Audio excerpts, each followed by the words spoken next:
Elisabeth Lévy, oui, alors évidemment là, en parlant de Causeur, on ne peut pas faire l'économie de faire le point sur la question d'Israël, puisque c'est au cœur du projet de Causeur, de ce projet néoconservateur en réalité. C'est tout à fait la même formule dont on parlait tout à l'heure.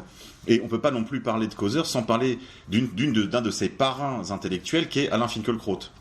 Alors moi j'ai un avis très contrasté sur le personnage parce que à la fois il dit des choses très intéressantes et très utiles sur la question de l'école, encore que je n'ai pas du tout les mêmes options finales que lui, puisque lui c'est un nostalgique de l'école républicaine, Troisième République type Hussard noir. Hussard noir, c'est-à-dire le modèle un peu qu'incarnait un Charles Péguy, quoi, espèce de curé défroqué.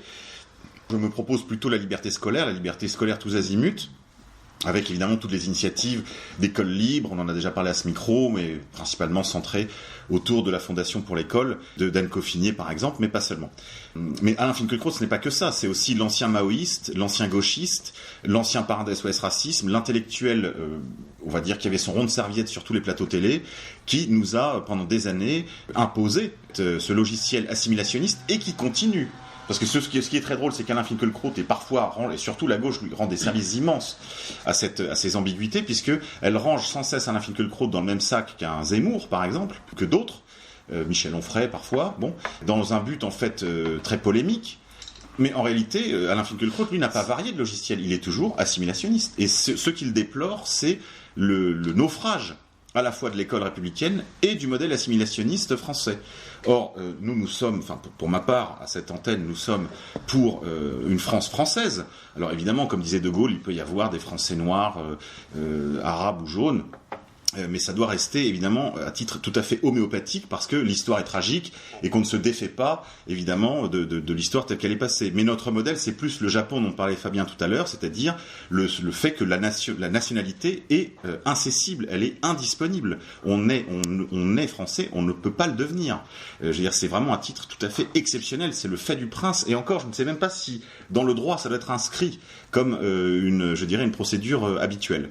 Nous, notre projet, c'est la défense, l'illustration et l'enrichissement du patrimoine national, mais d'abord, et dans une logique tout à fait écologiste, la défense de cette diversité humaine, du patrimoine même matériel de la chair de la nation, en la protégeant des pollutions étrangères. Voilà, il faut être très clair sur ce sujet. Alain Finkielkraut n'est pas sur cette veine. Pourtant, c'est une des nouvelles idoles de cette fausse droite, de cette droite cocu, qu'on peut en dire un mot sur la question de l'assimilation, capitaine. Oui, pour revenir sur cette question, vous disiez, comme avec Fabien avant, par exemple, voilà, que le Japon, on a accordé, je crois, en 2016, que 28 nationalités à des étrangers. Il y a aussi un phénomène de cocu aujourd'hui, c'est ces gens qui se battent, par exemple, contre la nationalité accordée aux terroristes ou aux djihadistes ou la double nationalité, etc. Il faut bien comprendre que avoir des papiers d'identité de la République française aujourd'hui, ça ne fait en aucun cas de vous un Français. Je veux dire, moi, demain, on m'enlève mes papiers de la République française, je reste Français même sans papier, parce que je suis Français, on va dire, de chair, de sang, et je n'ai absolument pas besoin d'un bout de carte plastifiée avec des puces RFID dedans pour me considérer comme Français. Donc, ces questions aussi de fausse appartenance au pays en fonction de la carte d'identité, etc. Voilà, on en parlait, c'est toujours dans la réaction, voilà, sur la gauche qui agite encore un peu de choses, et il y a encore des gens assez cons, bien sûr, pour aller mordre les bouts de bois. Moi, je dirais que, effectivement, Finkielkraut, comme Zemmour, comme Onfray, et leur présence sur les plateaux de télé, et cette agitation, finalement, autour du conservatisme, il y a une volonté aussi du système de nourrir ce besoin de conservatisme. Et je vois là une stratégie extrêmement fine, extrêmement perverse. L'ennemi est fort et pas idiot du tout. C'est-à-dire qu'il a bien compris qu'on avait quand même un besoin d'entendre ces voix-là. Et Finkielkraut sur les plateaux, Finkielkraut qui bugle, Finkielkraut qui joue au conservateur bon teint, qui défendrait la France, etc., contre les immigrés musulmans, etc., ben ça fait du bien. Ça fait du bien à la ménagère qui allume le samedi soir, je crois, ok, j'ai pas la télé, mais je crois que c'est le samedi soir. Voilà, ça fait du bien. Il se dit, bon ben voilà, Finkielkraut, il défend quand même, voilà, etc. Et ça s'arrête là. Quand on est dans un temps complètement déculturé, quoi, tout simplement. Donc Finkielkraut, moi je le vois vraiment comme ça. Et c'est pas totalement anodin, effectivement, qu'il soit de la communauté organisée. C'est pas pour rien qu'elle est organisée, cette communauté. Raoul parlait de Finkielkraut, Zemmour et Onfray. Moi je pense qu'Onfray est à part. Parce que Onfray n'est pas... Non, c'est un autre conservatisme. Voilà. Il est conservateur sur d'autres choses, sur l'école. Il est conservateur sur autre chose, mais en même temps, c'est quelqu'un qui est totalement... il n'est pas de nos idées, il n'a, je le pense, pas vocation à l'être, ni vocation à le devenir, et c'est quelqu'un qui se qualifie plus ou moins, si je ne m'abuse, de tragique, et qui pour lui, c'est déjà foutu. Donc lui va dire ce qui ne va pas, dire ce qui marchait avant, dire ce qui ne va pas aujourd'hui, et dit de toute manière c'est foutu, donc il va avoir une position extrêmement dandy. Il va avoir une position très... il avait écrit d'ailleurs un livre sur Georges Palante qu'il qualifiait de Nietzschéen de gauche. Palante avait écrit un livre sur l'anarchisme, sur la sensibilité individualiste et l'anarchisme individualisme. C'est ce qu'est Onfray. Onfray, c'est quelqu'un qui va être dandy, qui va dire bon bah c'est foutu, donc autant rester élégant et on reste sur le Titanic avec une coupe de champagne.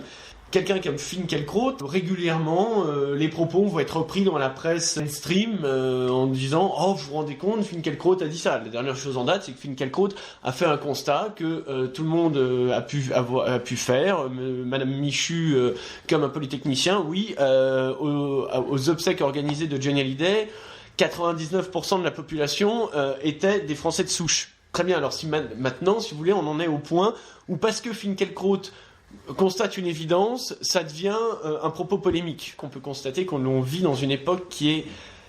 Oui, je pense que la gravité, elle est dans l'instrumentalisation de ce type de constat. Et c'est le lien que je faisais entre Onfray, Finkielkraut et Zemmour, par exemple, pour prendre juste ces trois-là, c'est l'instrumentalisation de la parole conservatrice. Pour moi, il y a une véritable stratégie du système de donner à manger à notre ressenti conservateur. Voilà. Quand je dis notre, c'est nous, le peuple français, in fine. Et c'est ça, moi, qui me pose un véritable problème, c'est que derrière cette lumière qui est donnée à cette parole-là, le système n'est pas fou. S'il ressentait un véritable danger, il ne donnerait tout simplement pas la parole. Il suffit tout simplement de voir les véritables initiatives révolutionnaires. On peut parler des camarades du Bastion Social, par exemple. Bon, je crois que c'est à Lyon que c'est né. Bon, en 3 jours, c'était plié. L'expérience Casaponde, elle, a pu durer parce que l'État est plus faible. En France, l'État est fort. Les républicains au pouvoir ont bien compris, ont bien verrouillé l'ensemble des éléments du système. Donc, s'ils donnent cette parole-là, médiatique, donc immatérielle, c'est pour calmer un peu et se sentir représenté, finalement. Et c'est ça le véritable danger. Et décrypter un peu cette parole-là et ne pas tomber dans ce piège-là, je crois que c'est effectivement essentiel.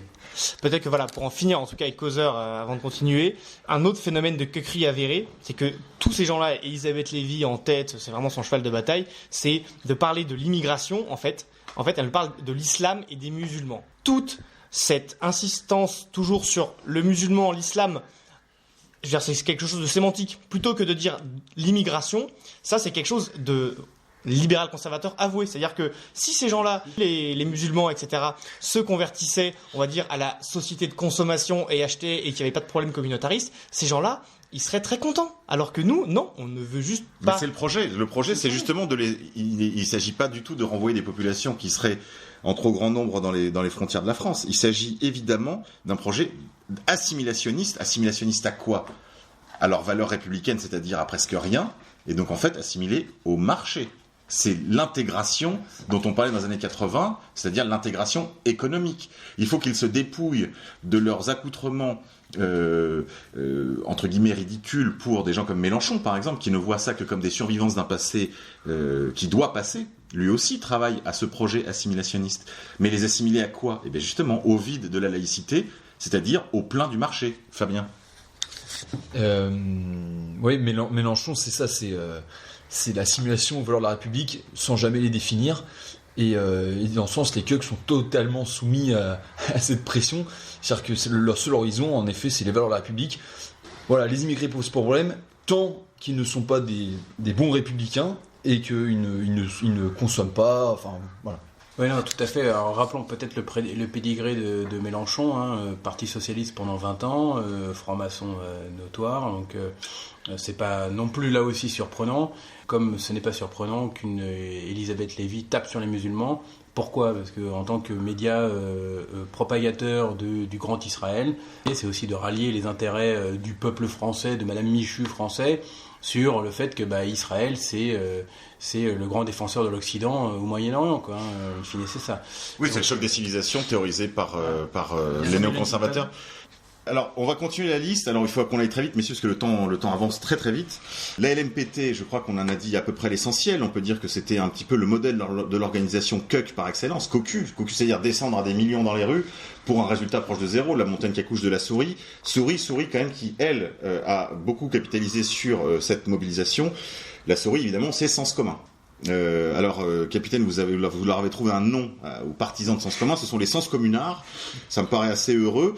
Alors on va les appeler comme ça. Qu'est-ce qu'on peut dire des Sens Communards, Torti ? Comme ils descendent en droite ligne de la Manif pour tous, c'est simple. Moi, c'est une phrase de Benoît qui me vient à l'esprit quand il parlait de la Manif pour tous. On ne fait pas la révolution avec des poussettes. À peu près le sens commun, c'est à peu près ça. C'est à peu près ça, et c'est là quand ils essayent de s'allier avec Marion Maréchal Le Pen, tout ce que la France compte de bien-pensance médiatique et politique leur tombe dessus. Oh pardon, excusez-nous, c'est combien ? C'est combien ? Non, mais voilà. Enfin, ce sont des gens qui se pensent radicaux parce que ils choquent leur oncle au dîner du dimanche, qui lui vote Bayrou. Quelle radicalité, mon Dieu ! Non mais arrêtons un petit peu avec des gens pareils. Arrêtons de donner du crédit à des gens qui au final ne riment à rien, ne font rien pour le bien commun, n'ont de radicaux que le nom qu'ils veulent bien se donner, l'attribut dont ils veulent bien se qualifier, mais qui n'ont rien de radicaux. Ce sont des bourgeois bien sous tout rapport, opportunistes, et qui rentrent dans le rang sitôt qu'on siffle la fin de la récréation. Donc, Sens Commun m'ont fait presque de la peine parce que parmi eux, il y avait ce genre de catholiques sociaux qui apportaient un peu de vraie droite au sein des Républicains. Ils ont été accusés d'avoir plombé Fillon, et alors même que c'était ses seuls vrais et derniers défenseurs, et ils ont été accusés de l'avoir plombé, alors qu'en fait, si Fillon avait été un tant soit peu plus proche de Sens Commun que des Thierry Solaire qui l'ont lâché dès qu'il pouvait, Fillon se serait mieux sorti. Donc c'est vraiment des cucks au sens cocu. Voilà. Ajoutons que c'est Fillon lui-même qui a dit qu'il avait été plombé par Sens Commun. C'est le cocufiage ultime. C'est-à-dire que là, effectivement, pour rester dans le thème du cocu, je crois que LMPT, Sens Commun, c'est la totale, c'est le sommet, quoi. C'est la totale, quoi. En tant que révolutionnaire, ces gens sont fusillés pour l'acheter. Donc pour moi, c'est des déserteurs. 2 exemples. 1 million de personnes dans la rue qui portaient viscéralement la vie, etc. On les retrouve. Moi, j'ai participé à ces manifestations. En termes de métapolitique, le seul salut que je donnais à ce type de rassemblement, c'est que ça a permis à certains groupes beaucoup plus radicaux de se retrouver à un même endroit. Bon, on n'a pas fait beaucoup plus, mais on est beaucoup moins nombreux. C'est ce qui nous sauve un peu l'honneur, mais c'est vrai qu'1 million dans la rue, la loi passe, rien. Bon, donc c'est déjà un exemple quand même de cocufiage total. Et ensuite, un épisode dans ces moments de manif, au moment du jour de colère, je ne sais pas si vous vous souvenez peut-être de ce rassemblement, et là pour le coup qui rassemblait finalement que les radicaux. Très belle manifestation où des slogans, de vrais slogans ont pu être scandés, ont enfin dénoncé tant le CRIF que les francs-maçons, je pense qu'il faut le rappeler, car in fine les ennemis de la France ce sont eux. Eh bien, la Manif pour tous s'est sentie obligée, alors qu'on leur demandait rien. Comment ça s'appelle, Édouard Dumont, je crois. Albéric Dumont. On t'oublie pas, Albéric. Albéric Dumont, oui. Édouard Dumont. Ça on l'oublie pas. Ouais. S'est senti obligé pendant une intervention, alors que la journaliste ne lui posait même pas la question de dénoncer le jour de colère pour se désolidariser, pour se donner, évidemment, rentrer dans le système, de dire attention, nous ne sommes pas radicaux, voilà la véritable extrême droite, nous sommes simplement pour le débat. Et pour vraiment apporter une pierre un peu constructive à l'aspect de la filiation, du mariage, etc. Et on cul sur la commode. Ce sont des cocus, parce qu'effectivement, il y a un certain point, la peine, en tant que catholique, on a de la peine pour les pauvres gens, finalement. Et ce sont des pauvres d'idées. C'est tragique et ils sont coupables. Pour moi, c'est clair, la question, elle est réglée. Ces gens-là sont coupables. J'espère pour cette génération-là qu'on n'arrivera pas au pouvoir de leur vivant, quoi. Dans le même ordre d'idées, il y a une chose qui est sortie un petit peu de la Manif pour tous dans l'ordre éditorial, on en a dit un mot tout à l'heure, c'est Limites, puisque c'était un petit peu la rencontre de l'écologie intégrale, de l'écologie radicale, avec les milieux chrétiens. Et donc cette question de la filiation a posé la question de la limite de façon générale. Et le titre était plutôt heureux, ce terme de limite, nous sommes des lecteurs de Jean-Claude Milner, nous savons qu'il y a deux grands univers en philosophie, n'est-ce pas, le tout et le pas tout. Et là, nous nageons évidemment dans le patou permanent, c'est-à-dire le sans frontiérisme, droit de l'homisme, tout individu qui se promène sur la terre finalement est quelque part français, c'est ce que nous explique aussi le pape François, en sortant d'ailleurs totalement de son cadre ou de son cadre magistériel, puisqu'en matière politique, le pape finalement, à part des choses très très sommaires, il ne peut pas demander aux catholiques de suivre ses recommandations, puisqu'il n'est pas, ça ne relève pas de son magistère. Mais limite, dans cette veine à la fois catholique et écologiste, était au départ plutôt une bonne nouvelle. Cependant, la déception n'a pas tardé à venir. Alors, on peut peut-être les lister. Une d'entre elles, pour ma part, c'est les écrits de Gauthier Besse-de-Berre, un des principaux animateurs de la revue, qui, sur une veine très papale, là, pour le coup, nous explique que toutes les frontières, toutes les limites, finalement, sont bonnes. Toutes les limites sont bonnes, bien évidemment, sauf les frontières. C'est la seule limite qu'il ne trouve pas grâce à ses yeux. Il le dit dans des petites capsules sonores qu'il avait postées sur Internet. On peut retrouver ça sans trop de difficulté. Mais je crois qu'il l'écrit aussi. Alors moi, je ne suis pas un habitué des colonnes de limites. Je l'ai très peu lu. Alors messieurs, limite, cuck, pas cuck. Moi, je me rappelle surtout du premier numéro. Je ne sais pas si c'était Gauthier Besse-de-Berre ou quelqu'un d'autre qui avait écrit ça, mais justement, dès le premier numéro, ils affichaient la couleur. La remigration n'est pas une solution. La remigration est fasciste, grosso modo, pour faire... voilà. C'est non, c'est même pas discutable, c'est non d'office. Donc là, il y a forcément un problème. Enfin, il y a des limites aux limites, semble-t-il. Vous voyez, il y a quelques problèmes comme ça. Il y a quand même des évocations qui nous parlent. Il y a des choses intéressantes, que ce soit sur les charbonneaux, sur les pertes de la décroissance. Oui, on n'attrape pas les mouches avec du vinaigre. Évidemment, et après, nous ne les avons pas attendus. Si jamais ça a permis... Oui. Il y a des choses comme ça qui... pour nous, peuvent sembler, et on va les qualifier de cuck ou de faiblards ou de faux amis ou autres, mais n'oublions pas qu'il y a une grande partie des lectorats de ces diverses revues ou magazines, etc., qui n'ont pas notre formation politique, qui n'ont pas nos bases doctrinales, et qui peuvent se servir, grosso modo, de limites. Pour commencer un chemin, ouais. Vous voulez, ce sont des chemins, si vous voulez, ce sont des marchepieds intellectuels. Ça vous permet ensuite, mais si vous avez un minimum de curiosité intellectuelle, les noms que vous allez lire dans telle ou telle revue, quand on va vous parler de Pasolini, quand on va vous parler d'Ivan Illich, quand on va vous parler de Charbonneau, de Latouche, ou d'autres, à vous, ensuite. Oui, alors, limite... ça peut être intéressant d'offrir la revue, par exemple, à votre oncle qui est radical sur l'immigration, mais qui n'a rien compris au libéralisme capitaliste.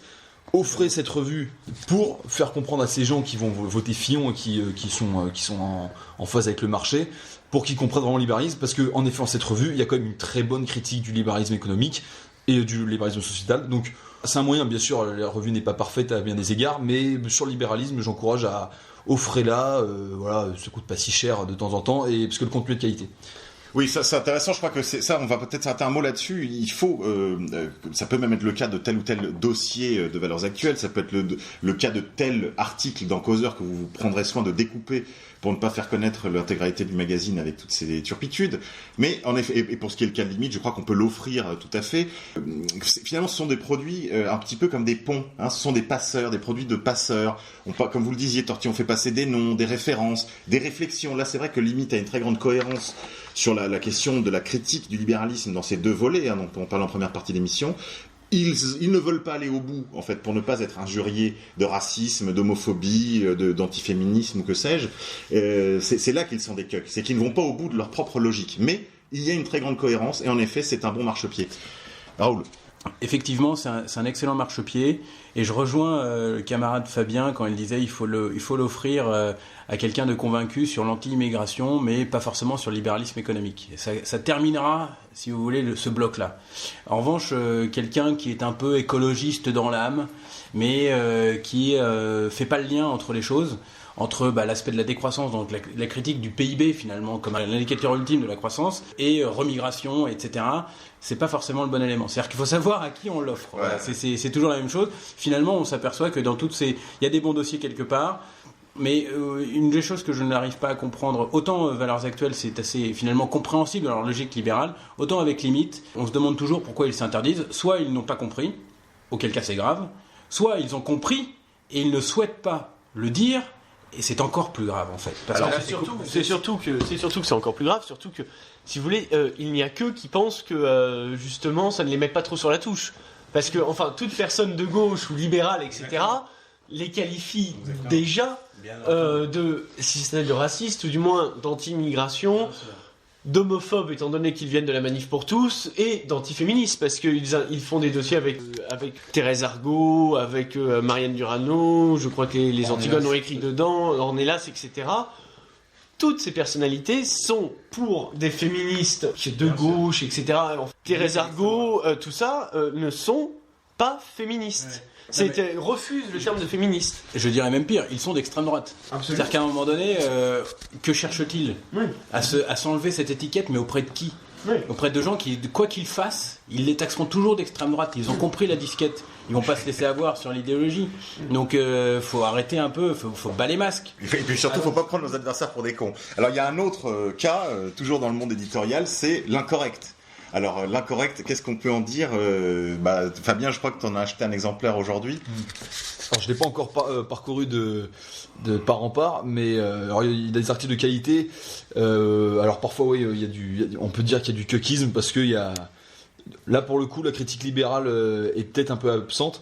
Je noterai juste sur la couverture le gars qu'on a fait poser, son costume est d'un extrême mauvais goût. C'est cintré, ça lui colle aux chevilles, enfin c'est très laid. Alors, un dossier 100% conservateur avec un costume absolument moderne, c'est absolument horrible. Bon, voilà, c'est l'incorrect, c'est BD, etc. Donc on va pas y revenir. Voilà, peut-être un peu pour finir parce que je crois qu'on est un peu. Non, parce qu'on parle de costume, j'aimerais bien qu'on dise quand même un mot d'un nouveau prince des cucks. Moi, j'ai pas de religion sur le sujet, mais ça a été dit beaucoup sur les réseaux sociaux. C'est le cas de Rochdy, qui a maintenant une émission sur TVL, sur TV Liberté, qui s'intitule Le Club, je crois, le Club TVL, dans lequel il invite des copains à lui. Alors, la première était une émission où il a fait venir des jeunes issus plutôt quand même de la droite, on va dire, très institutionnelle, à la fois des jeunes du Front National et de l'UMP, ou d'organisations proches de l'UMP, enfin des Républicains, pardon. Mais c'était un petit peu un peu laborieux, un peu engoncé, c'était pas très souple. Julien d'ailleurs est revenu lui-même sur la critique, il a fait une longue critique de ce premier volet à la suite de remarques que lui ont fait certains de ses camarades, et il a finalement reconnu que voilà, il discutait un petit peu comme de jeunes sénateurs ou de jeunes préfets trop vite vieillis, et qu'il s'agissait évidemment de renouveler tout l'exercice. Et là finalement là on va larguer un peu les amarres, et puis on va surtout insister sur le style. Il disait dans la deuxième émission, pour se résumer, que finalement la bataille des idées est gagnée. La bataille des idées est gagnée, que maintenant il s'agissait de gagner la bataille de l'image, la bataille de l'incarnation, disait-il. Alors là je vois une première contradiction, mais vous allez me donner votre sentiment, messieurs, sur ce style dandy, presque exclusivement dandy, que se propose Julien Rochdy comme programme pour la jeune droite française. Torti. Oui, écoutez, moi personnellement, je vous le dirais en toute honnêteté, j'ai rien contre le dandysme. Je vous dirais aussi que le dandysme ne fait pas un programme politique. Donc c'est bien de vouloir porter beau, de bien paraître, d'être bien habillé, d'avoir des costards bien coupés. C'est très sympathique, c'est saillant, c'est agréable à l'œil, mais c'est pas comme ça qu'on prend le pouvoir, si vous voulez. Donc effectivement, tout l'aspect culturel, littéraire, tout ça est éminemment important. Vous avez fait récemment une émission sur que lire pour les adolescents, c'est primordial, on est d'accord. Mais une fois qu'on a lu, qu'on a emmagasiné tout ça, il ne suffit pas d'avoir eu de bonnes bases de lecture et d'être bien habillé, il faut pouvoir aussi en faire un programme conséquent qui se tient et qui n'est pas paradoxal. Et il va falloir quand même aussi aller aux masses, il va falloir aller au peuple. Raoul ? Oui, alors c'est vrai que moi je m'interroge toujours, mais je ne connais pas Julien Rochdy personnellement, donc un jour il faudrait que j'arrive à le trouver et à lui poser la question en off, mais quelle est la stratégie derrière ? Parce que ce que j'ai cru comprendre en lisant ses publications, ses tweets un peu avant sa tribune sur TV Liberté, c'était quand même que voilà, c'est quelqu'un qui avait lu, qui avait une connaissance des histoires des idées assez approfondie, qui était sur les histoires des idées qui lui retenaient son attention quand même relativement de notre bord, plutôt proudhonien, etc. Et à un moment donné, il a basculé en finalement, et je me souviens d'une de ses émissions, il disait oui, alors sur le libéralisme, voilà, faut s'entendre sur le terme. Déjà, tout est résumé là-dedans. Donc moi j'ai l'impression aussi qu'il y a une sorte de stratégie, peut-être personnelle, après tout, de vouloir être un peu le porte-voix, le jeune porte-voix de cette nouvelle union des droites qui irait de l'UMP droite forte jusqu'à une extrême droite qui n'en est plus une, et qui voudrait porter un projet politique donc dans le système électoral actuel. Moi je pense qu'il y a un peu de ça là-dedans, dans le club Rochdy.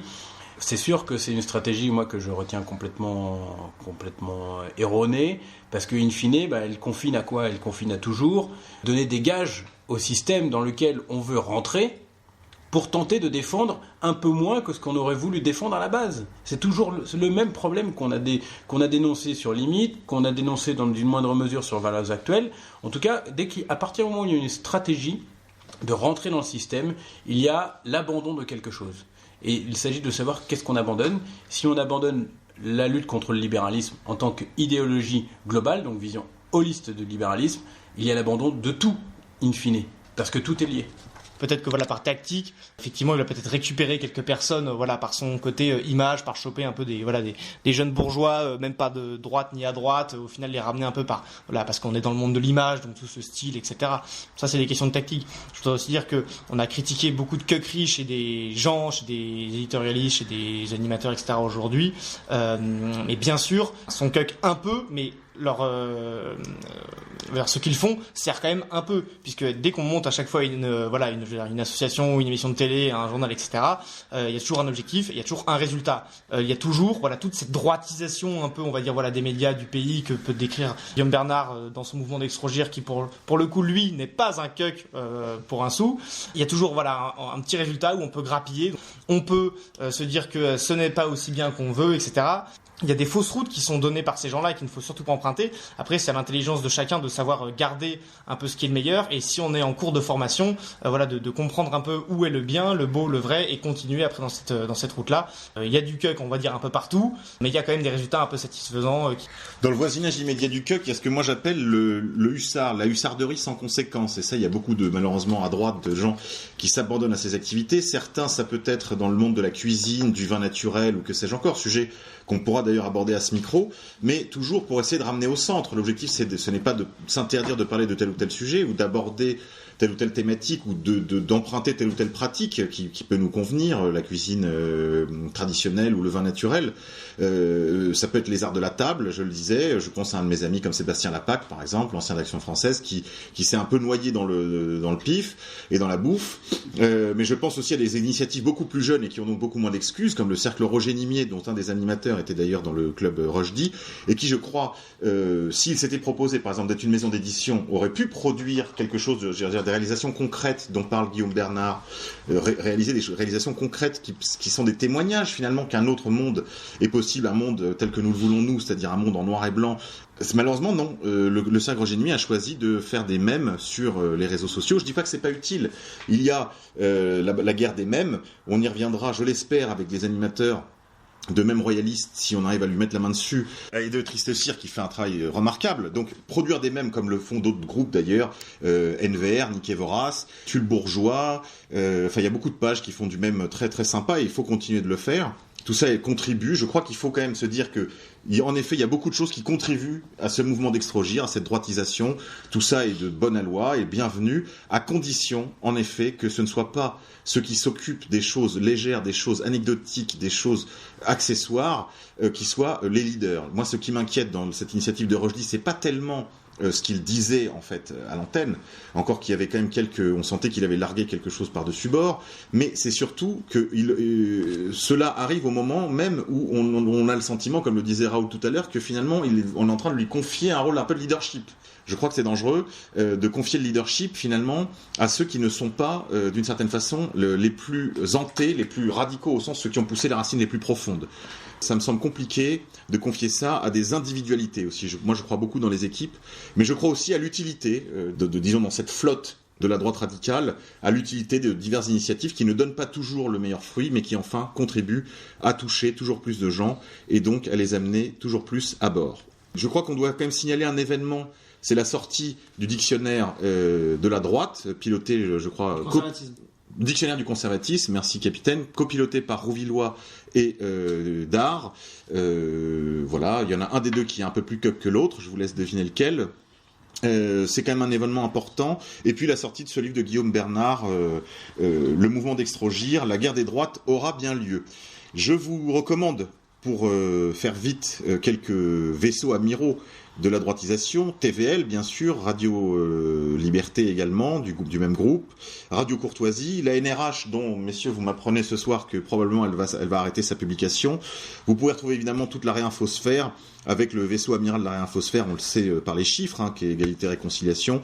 Et puis pour ce qui est des organisations, évidemment, l'Action française, la Nouvelle Droite pour les lectures en kiosque, vous pouvez retrouver ça aussi. Et puis Dextra pour les franciliens, Academia Christiana pour les provinciaux.